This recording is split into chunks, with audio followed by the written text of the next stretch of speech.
Routine concepts, mass, comedy, love. అప్పుడప్పుడు వీటికి భిన్నంగా మనల్ని థ్రిల్ చేయడానికి, మనల్ని వేరే లోకంలోకి తీసుకువెళ్లడానికి వస్తుంటాయి హర్రర్ అండ్ డివోషనల్ మూవీస్. వాటి కోవలోకే చెందింది క్షుద్రశక్తికి దైవశక్తికి మధ్య యుద్ధం వదేలా 2. తమన్నా లీడ్ రోల్ లో నటిస్తున్న ఈ సినిమా ట్రైలర్ రిలీజ్ అయింది. సినిమా కూడా April 17th రిలీజ్ అవబోతుంది.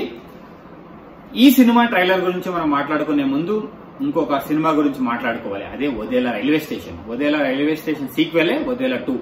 వదేలా 2లో వశిష్ఠ శుద్రశక్తిగా ఉంటాడు. అసలు శుద్రశక్తిగా వశిష్ఠ ఎందుకు మారాడు అనేది మనకు వదేలా రైల్వే స్టేషన్ చూస్తేనే అర్థమవుతుంది. వదేలా రైల్వే స్టేషన్ అనేది ఒక క్రైమ్ ఇన్వెస్టిగేషన్ మూవీ. దాంట్లో Hebba Patel Vasishta wife and husband గా నటిస్తారు.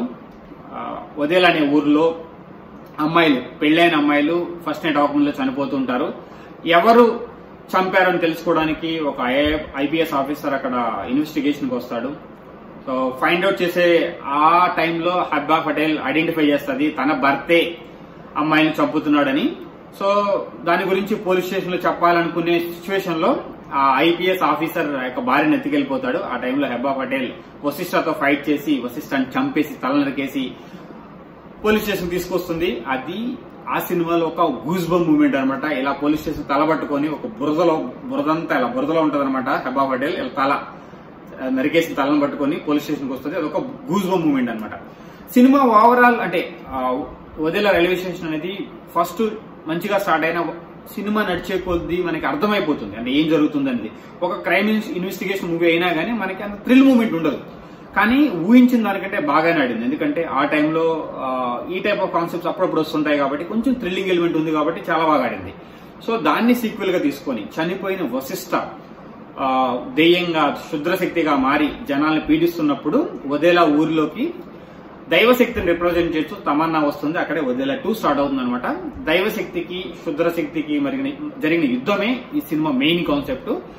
సో థ్రిల్లింగ్ ఎలిమెంట్స్ ఏమన్నా ఉన్నాయా అంటే ట్రైలర్ నుంచి నాకైతే ఏం అర్థం కాలేదు. ట్రైలర్ చాలా ఫ్లాట్ గా ఉంది, పసలేని ట్రైలర్ లాగా అనిపించింది. ఎప్పుడు చూసే రొటీన్ శుద్రశక్తి దైవశక్తి మధ్య యుద్ధం అనిపించింది. యూజువల్ గా ఇలాంటి మూవీస్ మనకు కొంచెం ఎక్కుతాయి. ఎందుకంటే ఆ సీక్వెన్సెస్ బాగుంటాయి, ఆ ఫైట్ సీన్స్ బాగుంటాయి, ఆ గ్రాఫిక్స్ బాగుంటే జనాలకి సినిమా త్వరగా ఎక్కుతుంది. ఎప్పుడు కూడా దైవశక్తి గెలవాలనుకుంటాము. సో ఆ మూడ్ లో సినిమాని ఎక్కించుకుంటాం బాగానే. బట్ ఒక థ్రిల్లింగ్ కాన్సెప్ట్ లేనప్పుడు సినిమా యావరేజ్ అయిపోతుంది. సో ట్రైలర్ చూసినప్పుడు నాకు థ్రిల్లింగ్ కాన్సెప్ట్ మిస్ అయిందేమో అనిపించింది.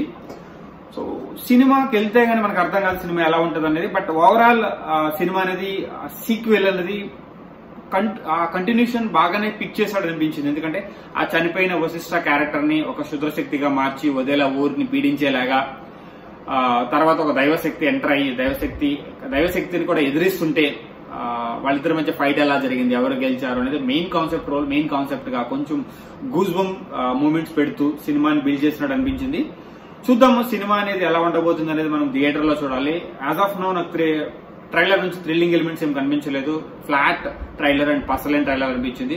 సో చూద్దాము వదేలా 2 వదేలా లాగా జనాదరణ పొందుతుందా. ఎందుకంటే ఈ మధ్య కాలంలో కొంచెం horror and devotional mix movies ఎప్పుడు కూడా ఈ మధ్య కాలంలో రాలేదు, చాలా రోజులు అయిపోయింది. సో జనాలు ఎక్కించుకుంటారు అనుకుంటున్నా. చూద్దాము జనాదరణ పొందుతుందా, మళ్ళీ ఏమైనా బోల్తా కొడుతుందా అనేది మనకి April 17th తెలుస్తుంది.